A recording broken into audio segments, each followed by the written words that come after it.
Now gather round. Gather round. And I got a story for you. And it might sound strange. Yeah.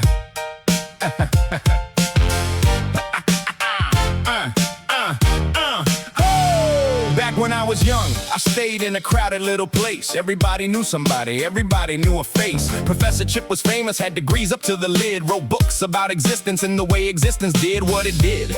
Then there was Oatmeal, politician of the year, promising extra crumbs every election cycle, year after year. Peanut butter ran the schools, chocolate ran the news, sugar cookies ran the fashions, everybody picked a crew. Now me, I wasn't buying half the things they sold. Too many experts getting rich off ideas, getting old. They point up at the ceiling, say that's all they'll ever be. I said, how you know? They said, trust us. Sounded funny to me. Woo, woo.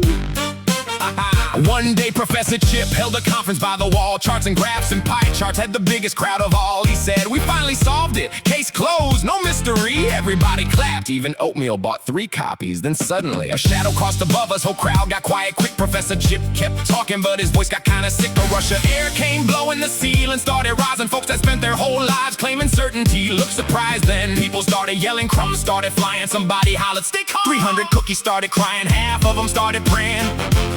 The other half started lying. When the hand reached in, every expert got small. Every speech, every argument didn't matter much at all. When the hand reached in, everything got rearranged. 1 second, nothing made sense. Next second, everything changed. Now here's the part, I ain't told nobody yet. See, we wasn't people, not even close, bet you didn't guess it.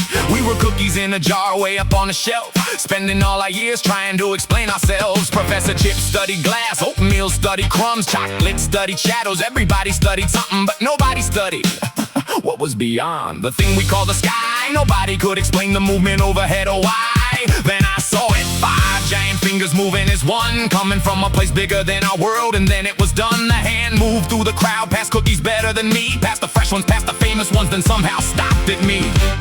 Now I was cracked on one side, little stale if we're honest. Had a couple rough spots and a record less than flawless. I figured if the hand was choosing, I'd never be the pick, but Grace don't seem concerned with resumes that much. The hand lifted me upward past the rim, past the glass, past every explanation I had gathered from the past. Then I saw a room, a real room, lights, walls, space, things too big for numbers, things too wide to trace. And I laughed, not because the others had been wrong, we've all been wrong before. I laughed because the jar we spent our whole life studying was sitting on the counter like nothing more. A shelf above a floor beneath a roof, a roof beneath the sky. And suddenly I knew the world was far bigger than the smartest cookie knew.